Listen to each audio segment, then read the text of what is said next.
Welcome to WB Mason Post Game Extra, exclusively on SNY.TV. Well, the Mets lose a tough game, 7-4 to the Reds. And, Ryan, this one particularly difficult because there were so many positives in this, only to fall and lose the lead in the ninth. Well, they've gotten so used to winning the games when Matt Harvey starts today. And, they got a lot of production from the front of the lineup. Both Murphy and Ankiel had 3 hits.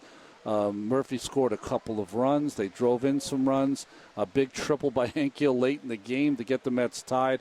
But after that, Bobby Parnell really victimized by some broken bat hits, a questionable decision by Ike Davis down the first base line, and that really changed the game and gave the 3 extra runs to Cincinnati.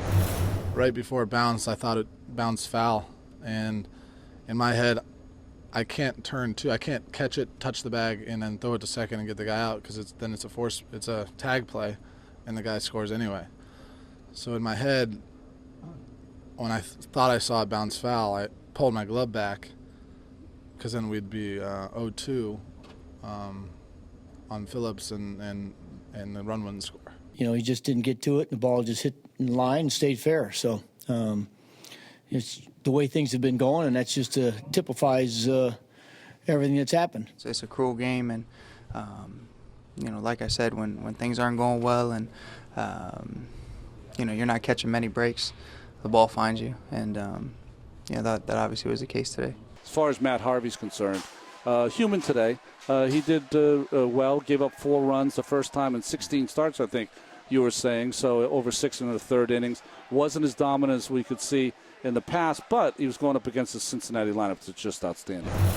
Had to battle through a lot of things. I was trying to throw as many strikes as I could, and obviously the guys were making good plays behind me, but for me it was not a good start, and like a good one, I'm going to take my 24 hours, and after that it's time to move on and get ready for my next start. He didn't have his good stuff today. It was quite obvious. I mean, when you look up, and I don't have all of the the numbers that I'll have on Friday, but he didn't throw. He's usually 65 to 70% fastballs, and today I probably less than that because he knew he just didn't have his good fastball today, and yet he still continued to battle and battle and battle. My job is to go out there and throw up zeros, and today I didn't do that.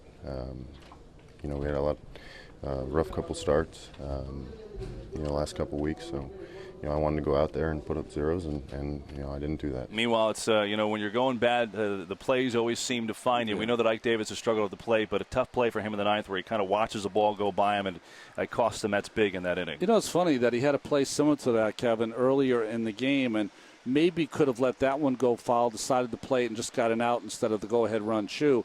And this one he decides to let go foul, but you should never just let it go.